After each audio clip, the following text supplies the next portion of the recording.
welcome to another edition of that Millwall podcast.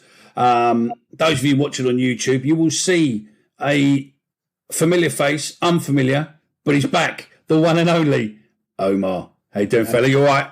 Yeah, Micky, mate. It's been a little while, but we're back. We're back. Let's do this. How are you? All right? Yeah, I'm good, mate. I'm really, really good. Back after, obviously, a disappointing game, what we spoke about on the Sunday show. If you've not listened, it's on YouTube and you can listen to it as a pod.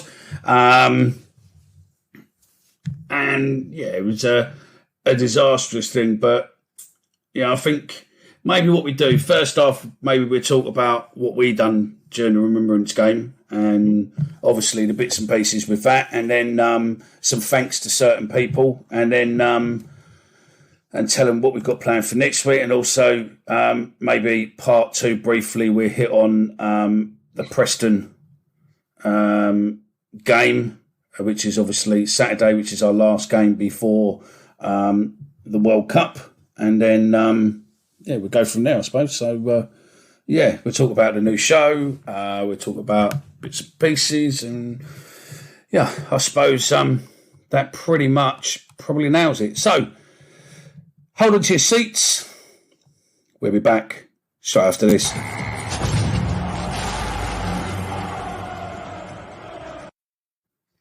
So then, Saturday was the Remembrance game. Something what we look forward to. You look forward to now. This is your second year helping me with it and getting involved in it.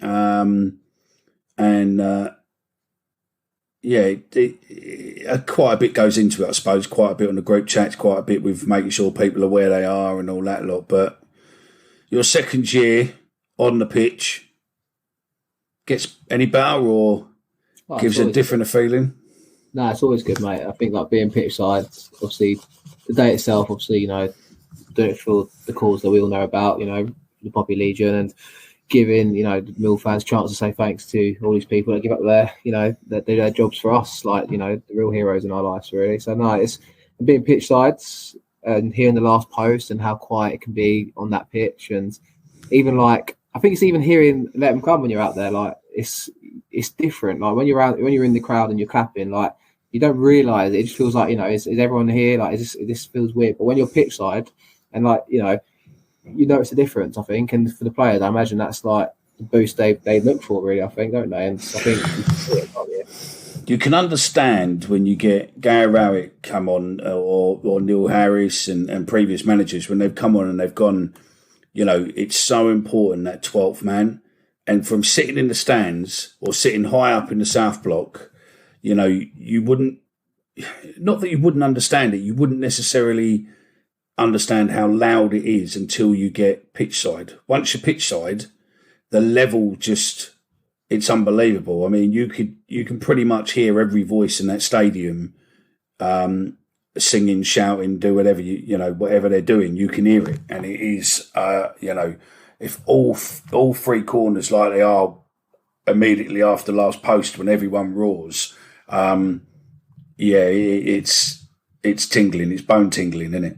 Yeah, massively, mate. I think, like I said, especially when it's like that, the last post is done as well, and you think there's 15,000 people. It's like the respect shown, and it's remarkable. And I think any club, I don't think we do it differently to any club anyway. We know that, but I think even when we're working with these people and you're working, you're volunteering to help and take these people around and raising money and stuff like that, but you realise that all these people going, the hospitality we put on for them, what Mill will do for these people, when they come down, they love it. And it's the generosity from Mill fans as well. Obviously, I was on the front gate for a couple of hours, I think, on Saturday, and it never fails to amaze these people. It never fails to amaze me too.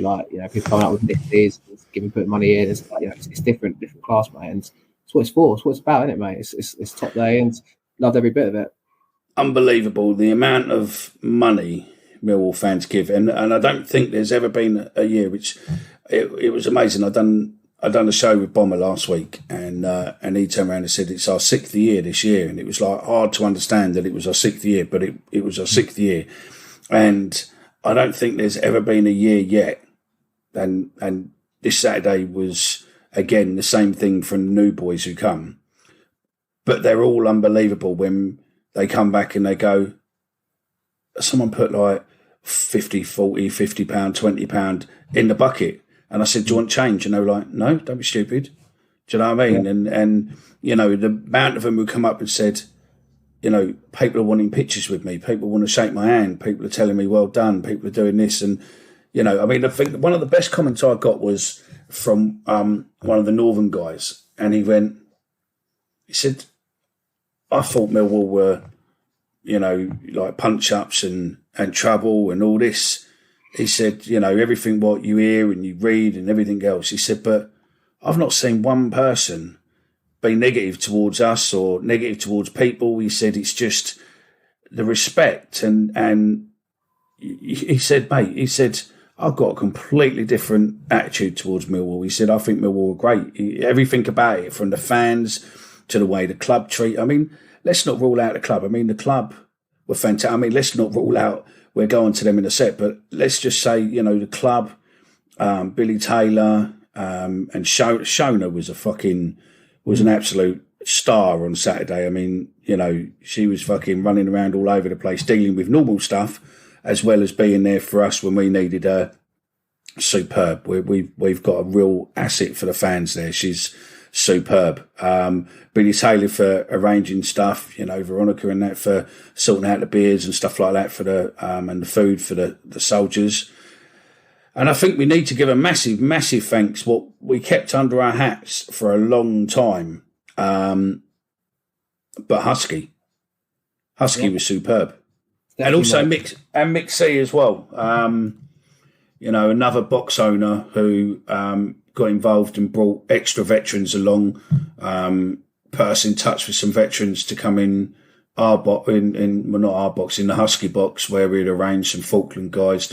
We had a government minister from the Falklands there as well, and yeah, it's just, mate, the food in the Husky box was different gravy, wasn't it? Do you know what I mean? I'm normally used to going in boxes where there's packs of crisps or fucking, you know, Sainsbury's sausage rolls, but you know, there was funny coloured smoked ham, and do you know what I mean? There was chicken goujons and chicken wings and chili sauce and fucking mayonnaise, blue cheese dip, and mate, and an American sized fridge full of beer.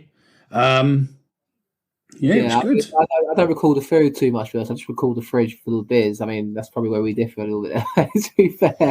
But no, like, I think also back to the generosity thing, let's be frank, like, they're all saying it as well, soldiers and stuff, like, we're not from the richest side of London, mate. You know what I mean? Like, we're working class football fans that like to go football, but equally respect and know what these kind of people do, you know, on day to day, and, you know, the lives that they live, you know, willingly, obviously, it's their job. They get paid. As they kept reminding me on Saturday when I was like paying them compliments, as noble as these people are. But like, this is like, you know, this is we do it differently, and we know exactly where it comes from. And I think they left no uncertain doubt either. So brilliant day. Shame we couldn't get the results to back it up. We huffed and puffed.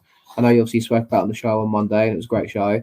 But like, ultimately, you know, it's a shame we couldn't get the full swan song and kind of get the early goal we wanted whilst the soldiers are on the pitch. I mean, I've got this vision in my head, and it's going to happen one year. Hopefully next year, we'll do it again. But I've got this vision in my head where we'll win the toss, first half, shoot towards Colwell Lane end, and we get a goal inside 2 minutes, and the soldiers are there laying the grease down as the kickoff happens. And I could just see that place erupting, and it's absolute hysterics, mate. If we get that goal. Bomber.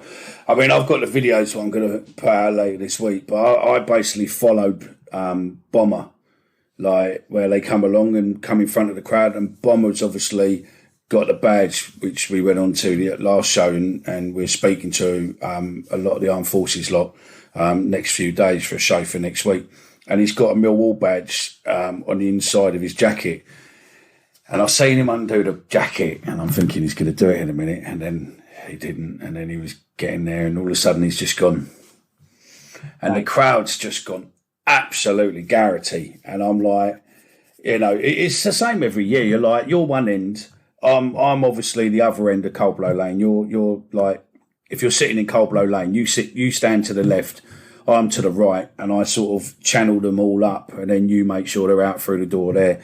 And mate, they never want to leave, and the fans are just egging them on, and all the new ones there are just getting involved, and it's just carnage. And I can just see that if we score, I can just see the players and the armed forces just celebrating together. And I think it's going to be absolute carnage.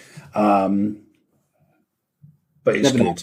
One day. I mean, our day started early, didn't it? Our day started in Manses, and then we were taking the piss out of one of the armed forces in Northern lad who decided to have gravy. I have to say, big shout out to Manses, because this guy's just got in and he's gone single, gravy. So the bird picked out a proper plate and he's gone single. And as soon as he's gone, last time I come in here and asked for gravy, they looked as if I'd fucking, just rubbed shit on my face. And the bird just looked at him, she went, gravy? And he went, yeah. And she changed plates and got him a fucking kid's plate and put the pie in gravy mash and then all on and gave it to him. And he's Dr. Pepper and all that. So, yeah, fucking, do you know what I mean? It was, yeah, no. Oh, it's sacrilege, isn't it, mate? Yeah. Today's finished late as well, mate. I'll be honest with you.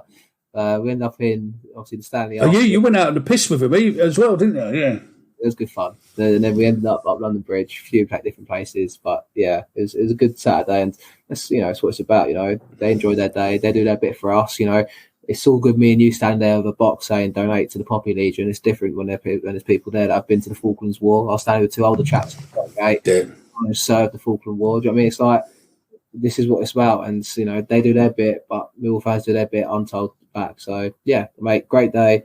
And like I said, just shame we couldn't get that win, but it was still doing all right. On the form table was still up there, so let's be confident, mate. Yeah, I think massive thanks to every Millwall fan who attended on Saturday. Each and every one of you, whether or not you donated in the box, whether or not you brought a poppy. If you could, great. If you donated, a big chunk, then great. If you put 10 pence in the box, fantastic. Listen, you all contributed to it. We do the easier side of the day, but Mel does the harder side, and she hates me for saying it, but Mel is the absolute driving force behind there. Definitely not someone you want to upset. So I'm going to stop the compliments there before I get a kick in the bollocks from her next time I see her. So yeah, it's a great day. It's an extreme and humble privilege to be able to organise it with Mel, and obviously having you in and that is it's great. Do you know what I mean? It's just great. But it's all fun and games, I imagine. But then on the day as well, it's like the suspense when you get up to 2:30 and you're like, where the fuck are these people? Where are they? They need to come pitch side and do their bit now. So like, and the atmosphere, like, mate, honestly, obviously, like I've finished pitch side a handful of times before, but to them, like, kind of have them follow you around when you're taking them to their gates and stuff like that, and like feel the crowd and everyone stand up on their seats, off their seats to kind of give an ovation to these people. Like, cool, like it's spine tingling. So as soon as they see the armed forces, that clap starts going around the stadium, and we come in front of Hull fans, and Hull fans started, and literally we're walking around and we're like, right, you there, you there, you there. And everyone was clapping, pictures, patting people on the back, going there, and it was just.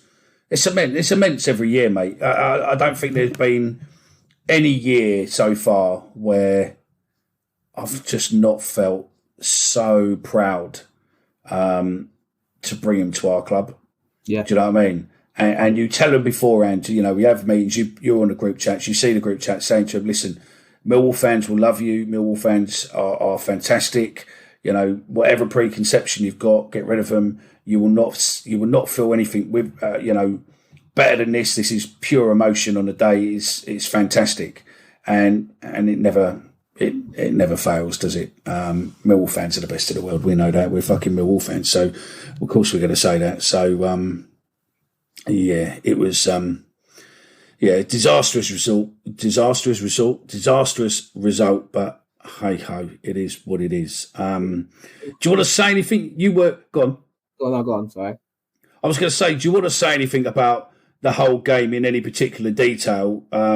Because obviously, you probably watched a bit more than I did, because when we got into Husky, you were there. You were able to watch the game a bit. I was fucking running around. In that box, mate. Don't worry. I'll sit there watching the game. At the end of the day, I looked at my Fitbit and I was close to. Remember, just think about this, right? I looked at my Fitbit and I'd done nearly 20,000 steps, and I hadn't left the footprint of Millwall. Apart from, we went to Manzies. Obviously, we got a cab from London Bridge, so walk a little bit from station to station as such. I got a cab to Manzies, and then we walked across the road, jumped on a bus, and then we were at the ground a little bit, walked to the ground, but nothing major. But yeah, nearly 20,000 steps walking between the fucking exec lounge, the boxes, all the stands, round the pitch 3 times, because obviously I've got to do a walkthrough about 12 o'clock telling them what I want to do, then a full dress rehearsal just before the fans come in, and then the full Monty later on. So,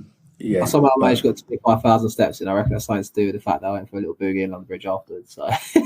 How many steps did you get in? 25,000 on Saturday, mate. Yeah, that's because you went for a little mooch all over the place, mate, afterwards. But it's about the game. Them going down to 10 men was probably the best and worst thing. I mean, obviously you fancy ourselves, and there's been a couple of occasions recently where the teams have gone down to 10 men against us, and we've got the result. So no reason not to be confident. And on another day, we had the chance the second half to win that game quite comfortably. I think we had 17 shots in the second half, didn't we? Only 3 or 4 on target, which is the highlight of our season and kind of indicates where we need to improve, really. Fleming's obviously chipped in, scored goals. Bradshaw's had that game where he got 3 goals against Watford in the first half. But then aside from that, we've not had that focal point up front to get you the goals, really. If we had that Chris Wood-esque sort of striker, the fact is we probably wouldn't be where we are right now, probably be sitting pretty at the top, to be honest. It's not been great defensively to start the season. We've gone to bat 4. We've looked solid. We've kept clean sheets. I like Charlie Creswell, I really do. And I think I'm so pleased he's had his opportunity to kind of get back in the side in the bat 4. A lot of people are a bit unsure. Is he going to end up going back to Leeds when he came in against Rotherham, I think it was, or the game after Rotherham? No, it was Bristol. I can't remember what game it was, but it was the home game, didn't he? He came into sub and then carried on since there, really. And you can tell he's eager to prove his point. I just think we don't move the ball quick enough against 10 men. They sit deep, sit narrow, and you can't break them down. And we did break them down on occasion, but we just didn't have that quality up top to win the game. So, win the game on Saturday, and then have a couple of weeks off, go back to Sunderland. We're in touch and distance to the playoffs, and we're in the playoffs hypothetically by January. Sit, strengthen, get that striker if we can, and see where we end up come the end of the season, mate, which is crazy to think. Yeah, I should have really thingy, but go on our Twitter, you'll find it, or go on our Instagram story, you'll find the link to Omar's appearance on the Second Tier podcast this week, talking about what we need as a player, and also talking a lot about Billy Mitchell as well, that what a player he's turning out to be this season. Yeah, him and McNamara, mate. I love Danny Mac anyway. I love Billy Mitchell too, but Danny Mac's one of our own. So is Billy Mitchell. But 100%. Danny Mac bleeds blue Millwall. Do you know what I mean, mate? So and these are people that are, they're us, but they wear the shirt. Do you know what I mean? And their families go to games and stuff like that. These are proper Millwall. So, but they are one of our 2 standouts for me this season, honestly. And it's a pleasure to watch as a Millwall fan. I think we need to appreciate whilst it's here sort of thing a little bit sometimes with a couple of them, because they're going to go leaps and bounds. I think they are going to go to bigger and better things if we don't progress as a club as well. So, hopefully we go with them and we get to the promised land one day. But yeah, Mitchell in particular just never fails to amaze me. He's an engine, just does not stop running. And I think I've done a show with Chris and Joe, and they both said Billy Mitchell was player of the season candidate. I 100% agree. But there's a few other players in there that go under the radar, and I think that McNamara is one of them in particular for me. And it's we're in touch and distance. This is it now. We normally come good second half of the season, and get through this game on Saturday. Hopefully, get a positive result. Probably see us get a draw, but we'll talk about that more in the second part of the show. And then see where we end up, mate. Because it's hold on and buckle up for the second half of the season afterwards, mate. That's it. No, that's it. So yeah, and it's all good, mate. It's all good. We'll be all right, I think. I think we'll be top 6 thereabouts. I don't see it about a number 9. I love Bradshaw to bits, and in pre-season I said, but he's not a. I also he's said not a point man. This season, I said I actually fancy Bradshaw to come in the season and do what, and he has done better than Afobe. Afobe's not really interested. He never has done anyway, but I think also he's not getting the service in the sides, and it's a hard one. Where do you fit Afobe in this team? But we are missing that like striker that has a bit of everything about him. Basically, Fleming. You need another Fleming, like not necessarily the arrogance and like the whole kind of the playmaking ability, but you need that kind of striker up top, built similar to Fleming, and has that all-round ability. You need that striker up top in that sort of formation to do all the job. And yeah, I mean, we'll see. Maybe Vogelslam is that man if we get a couple of wingers in and move him up front, because I like the look of him too. But we'll see. We'll see, won't we? We could do with that player from Chelsea who Chris absolutely loves. Oh, the name escapes me. I know you're on about it as well. It does me as well. Yes, there's players out there. It depends where you look. Maybe it is a Premier League loanee, but you don't want to have too many loan players on your side. But I suppose only Creswell, that's a loanee that gets to the game every week still for us. But yeah, I mean, I think we need a left back. We definitely need to strengthen there and get that centre forwards. Then who knows, mate? The sky's the limit. He's definitely not going to forget his loan time here, is he? With 6 stitches in his fucking head now. Creswell, yeah. I mean, I honestly think like if Hutchinson wasn't our best central defender, I could see Creswell keeping that shirt for the rest of the season. But I read back Creswell. I think he's got everything to be a top centre half. Just young, isn't he? It's his first loan spell, mate, in football. Like he's played 5 league games before he came to us in the Premier League, and he's come to us and he's in and out. But you're going to expect that from these sort of players. But I think he is the all-round package, and a lot better player than Ballard. If you give him confidence and keep feeding to him, I think playing in the back four as well is different as well. And I think we've seen more of him in the last few games that, he played on through that on Saturday, and you saw after the game the remnants of that injury, and he had to play on Saturday because there's not many other options on the bench. Do you know what I mean? So he's honestly made us still stuff, and I think he could be that player second half season that could make a difference for us. You never know. Fingers crossed. So yeah, what's that? Should we do a bit about Preston now, mate? Yeah, we can do a bit about Preston. We're gonna be back talking about Preston after this. If you're watching on YouTube, you'll see an exclusive here. If you're listening on a podcast, you're going to have to watch it on YouTube. This will just be music to you. But on YouTube, you'll see the video for an exclusive new show coming from us.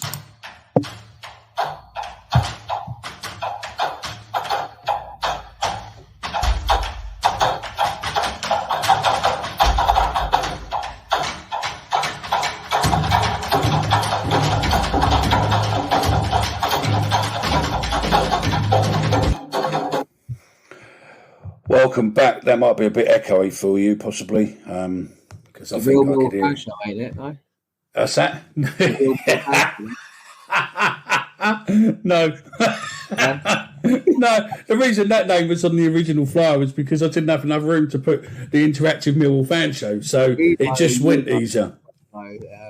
So yeah, but hey ho, it seemed to have rattled a few people, but hey ho, it's nice that they pay attention to our social media, and thank you very much for the free plug to all your followers and listeners on your channel. So that's great. Thank you very much. No doubt they will talk about us as well this week. So thank you very much. Our idea worked. Preston away, last game before the World Cup, which obviously we're going to win. Yeah. How's your thoughts on Preston away, fella? You going? I'm not. No, I went to it in April for the Easter Monday. I can't remember which one it was last year. Easter Friday, wasn't it? It's gonna be a tough one, mate. That Brian Lowe's got them playing good football. Like they're hard to beat. They're in 7th place in the league. They don't concede many. I mean, I think they started the season, didn't they? That ridiculous stat of like 4 goals against in like 11 games. Tricky side at home in particular. They've been really good of late. I think their forms, they start the season. I think they've only scored 5 goals at home all season, but their form of late has really picked up. I think the last 5 they've scored 8, conceded 6, and they find themselves 4th place in the form table with 4 wins, 1 defeat. And they've got their bit between their teeth really to kind of. I guess the onus is on them to finish that strongly before they go into the mid-season break before we get from the World Cup. So they'll be up for it, and I think it will be a tough game. I think for us though, it's like it's kind of a free hit because I'm not expecting us to get a result there Saturday. I'm probably thinking we'll draw the game, but it's the onus is on Preston to win the game. I feel like, and I think that'll suit us. And I think, if we get the likes of Fleming into the game, maybe Bury, if he can come in and do a similar kind of chance against Birmingham but tuck it away and get him on the counter attack. I think it'll be made for us to go there and sit on the counter, sit deep, and just try and hit them with a bit of pace and a bit of quality on the break. So we'll see. But it's a tough place to go, mate. Some good players in that side as well. I mean, what do you reckon? Yeah, I think it's going to be a tricky game. I think probably a draw, to be fair, or maybe we might nick it last minute. But yeah, I don't think we're going to go there and smash them. But then again, we've been proven wrong so many times this season. So as long as he keeps playing the back four, they seem to be settling into that now, and doesn't make any drastic changes. I think it's anyone's game, but I think we've got the players to be able to take it to them and cause them problems. It's just whether or not they turn up on the day, isn't it? That's the problem. That's it. I mean, I really like their midfield too. I think it's Alan Brown and Ryan Ledson, and they'll look after the ball well. They'll kind of keep passing it around us and, make it difficult for us to kind of get in the game, so to speak. And they've got Ched Evans up front, who gets the headlines for the wrong reasons. He's arse life. We won't go there, but I'm sure there'll be a few chances about him. He scored twice. Haven't we been there before on a Friday Night Live? Oh yeah, he scored twice. He scored twice against Preston last time out, and I think that's his first 2 goals of the season since he signed for them. And I think it'll be an interesting tie. I mean, it's going to be one of those games where I think we will be playing the counter attack, and I do think that'll work to our strengths. And we'll see. They're another team that play a back 3 as well and like to pass it around, but they've got central defenders that move the ball quicker than what we do. So it probably suits them a bit more than it suits us. But yeah, mate, it'll be an interesting game. I'm looking forward to it. Who do you think's going to be lining up then? I don't know. I really don't. I got that in before you got that into me. Yeah, I would have put you on the spot with that, to be fair. You bastard. I reckon it'd be more the same. I think is Murray Wallace back from suspension, isn't he, on Saturday? Yeah. So I wouldn't be surprised to see him maybe coming from Malone. He was back at Hull, wasn't he?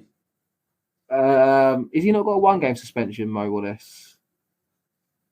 I think he didn't play. He didn't play. He didn't. So he played against Birmingham. Did he not get? Oh yeah, Birmingham. Yeah. The season. I could be wrong on that. And he might have been injured for the game against Hull, for all I know. I'm just going to confirm to make sure. Against Birmingham, so this is the benefits of an unedited show, that you have to learn how to fill spots. There you go. I'm right. I should have backed myself there. So you normally are always right, mate. So yeah. He got 5 yellow cards against 5 yellow cards for the season, and it got the 5th one against Birmingham. He came back from injury, obviously, and they missed the game on Saturday. I can see him coming back in at left back from Scott Malone. I think, like I said, we'll be doing a lot of defending, and I think you might be then they give a chance to someone like maybe Bennett to play in front of him on the left. Go on. Well, no, it's just something what was mentioned on Sunday's show was I think it was Ben what said it. Put where Gary's playing Voxenhammer, put Scott Malone up there. Not for me personally. I think Malone just, I don't know. Malone infuriates me. We was in obviously the Husky box second half, and there was times in the second half where he gets forward, he has that kind of moment, and then his end quality is so hit and miss. But when it comes off, it looks amazing, and he's one of those players that has that in him. So like, I don't. But I think the madness behind it was that last season he was scoring wonders, or 2 seasons below he was scoring. That's blinding screamers. You watch him play, and he does that 4 times a game. So by law of averages, he's going to score a goal that looks outrageously good, and he finds us in the positions, and it's a skill in itself to do that. I don't for 1 second dispute that, but I just think a game like Saturday, away from home, it is a bit cautious of me. But I think Murray Wallace left back, who can get up and down the pitch too. Have someone like Bennett in front of him on the left. I think I'd probably keep the same back 4 otherwise. McNamara, obviously long in goal. Hutchins, Cresswell and Cooper with Murray Wallace left back. Same midfield 2 as Saville and Mitchell. I think again we've been a lot of defending. Saville's perfect in these sort of games. I expect him to have a good game out there on Saturday and just try and buy cheap free kicks, get us up the field. Mitchell will be the engine going up and down the pitch, trying to get on the ball as much as he can. Then on the left, I'd have Mason Bennett. In the 10, I'd have Cian Fleming. On the right, I'd probably go with Vogelsammer. And then up top, Bradshaw, I think, it's got its limitations. Like I said, the quality is missing in that final number 9 position. But if Bradshaw can turn it on like he did against Watford, then you got a top player there, but it's just very few and far between for him. So, would you end up replacing Bennett probably on 60-65 with Bury then? Nice fresh pair of legs. If the game's in the balance at 0-0, it depends. This is what we'll tell Barry. If the game's 0-0, 60-65 minutes in, and you look like you got a glimmer where you can get in this game, I think that's when you get Bury in the game, and especially if the opposition's coming onto you, that's the perfect player to have going the other way, like we did against Birmingham, and he had that opportunity, didn't he? I don't think he'll miss the second chance he gets doing this Bury. I think he's one of those players where he's not, he has a moments of quality, obviously, but I think that will play on his mind in a positive way, I think. And I think if he gets that opportunity on Saturday, I wouldn't be surprised to see him stick one away. And then the same, obviously, Fleming's not really, he had, on Saturday, he was top. Like that free kick in the first half, he somehow hits the side net from an in-swinging free kick from the left side of the pitch, which I thought was in from where we were. Couldn't believe it didn't go in, to be honest. I thought that was in. But I think he'll be looking to get a goal before he goes into the break too. So, yeah, I've talked myself into a win now. I don't think we were going to win, but I'm going to go for it and say 2-1 all. So there you go. Fleming and Bury to get the goals. Wow, yeah. It's normally me. I think we're probably, if we're going to win, I think it'll be a 0-0 or maybe it's going to be a good draw. I honestly think 0-0 Saturday, personally. That's what my head says. But I've just talked myself into backing us to win 2-1, so I'm going to go for it and say 2-1 all Saturday. Wow. What I wanted to mention, I don't remember we've done this show a little while ago, during the last international break, and I mentioned about how Rowett needs to get that kind of X amount of points between now and the end and the international break. And I think we go. Time for Omer to be right. Here we go. No. Not even for me to be right. It's actually an interesting talking point because obviously we had Blackpool at home. We won 2-1, and we were still really unsure about what's happening after this point. I think it was 27 points available or 30 points available. I think it was 10 games, and it was like, how many points should we be getting at this point between now and Preston? And we've had them 10 games now, and I think we're on 3, 6, 9, 12, 13, 14, 15. We said 17 points would be a good return from 30 or 18 points. We're on 15 points now. So, even though we had that 4-game win in a row, if we don't win on Saturday and we lose, and if you look at the last 10 games as a whole, that's underperformed based on what a lot of us said at the time. The way it was like, if we want to be that side up there, we should be winning 5, drawing 3, losing 2, if that's what, or winning 5 and losing 5, or winning 6 and losing 4. Do you know what I mean? Like, we need to get the point forward. So, obviously, ifs, buts, and maybes, but, the last 3 games haven't been great for us. We've not scored in 3 now since West Brom. I mean, are we paper over the cracks with that 4 games in a row? I mean, I like what we're doing with back 4 at the minute. I do too. It's been a bit rubbish recently too.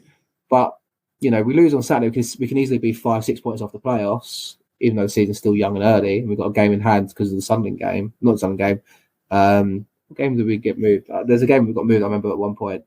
But, are we kind of questioning, has it been a good run since the last international break for you? What do you think? I think we've done all right. I think we could have done better. I think there was a couple of games where we could have possibly won them instead of, where we just looked like Hull. Really, we should have beaten Hull. Even if it was 1-0, we should have won it. We should have got 3 points from Hull.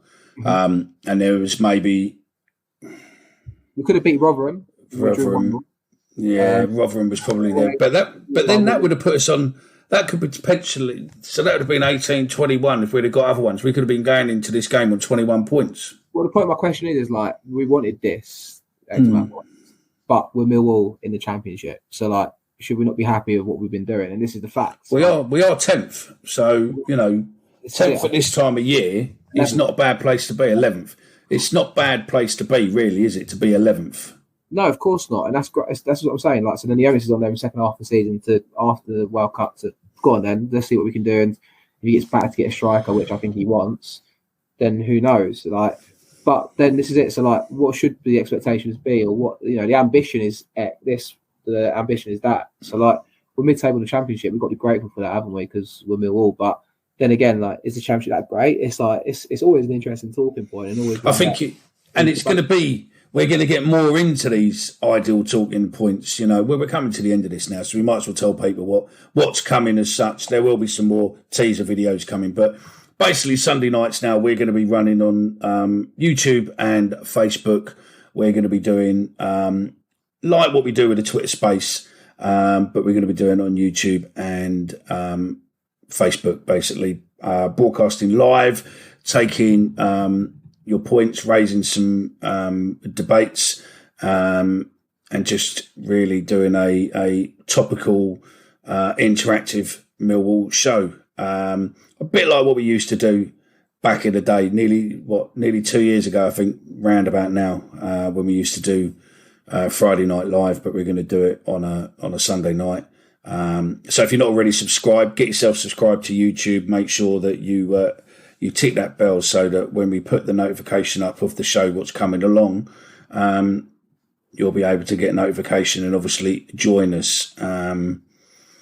So yeah, going forward, we will have different ways of you being able to get involved. We're just looking at a few different ways of getting more and more people involved, so that people who don't necessarily want to come on video or don't want to leave a comment, want to actually say what their piece, then we're looking at ways of being able to do that as well. So it's exciting times. It's one of a few new shows we've got coming up. We're always growing, shall we say? Evolving. That was the word I was looking for, but I could not fucking think of it. So I said, growing. I'll be a primary school and go growing. But yeah. Yeah, always evolving, always looking to improve, ain't we? So there you go. And obviously, that's it. Break's coming up now, so it'll be different, various bits of bobs. But looking to rock and roll second half of the season, I guess, when we come back towards Christmas, mate. So yeah, we've only really got a week of out games, haven't we? Then we've got Sunderland away, and then we've got Sunderland's on the 3rd of December, I think. Yeah, but we've got the foreign team before then as well. Oh yeah, of course. So I think we've got a week as such, and then we've got the foreign team, Brombury, and then we've got Sunderland the week after, and then the week after we're back to normal games. Yeah, very true. So realistically, we've only got a week. So we're going into this break season probably ideal, really. I don't know what other teams' friendlies they've got, but we've actually got a league game and a friendly lined up. So I think that could be a good thing, but I guess we'll have to wait and see. I think it's an interesting one because obviously it got rescheduled for that week, didn't it? So I don't think there's many other games happening that day. So be interesting, really. I think it's nice to have a game before Christmas, though. And obviously, I think we've got Luton, haven't we, a couple of weeks afterwards still anyway. So it's not like we haven't, it's still games before Christmas, but it's nice to have one at the start of December that to look forward to as well. So hopefully Nathan Jones leaves them before then. Yeah. I don't rate him as manager personally. I think he's done really well at Luton, but yeah, fair play to him. Yeah, and on that bombshell, I suppose that is pretty much it for us. You got any final words you want to say or anything else? No, because you ain't been on for a while, so people have missed you. I have strong songs like you, mate. I don't have my final songs on for the end of every show. So thanks for listening, and thanks Micky for having me back. Thanks for listening to the Real Millwall Fan Show. Thank you very much. That's us, uncontrolled, uncensored, and unedited. We're back for another episode at the weekend. Don't forget, you can join us on Saturday after Preston away, where we will be doing the live space show. We are the home of the original place where you find the space shows. And that's it. Thank you very much for listening. Make sure you subscribe. Get on YouTube if you're not already there. And please subscribe, because we're very, very close to a milestone of 1,000.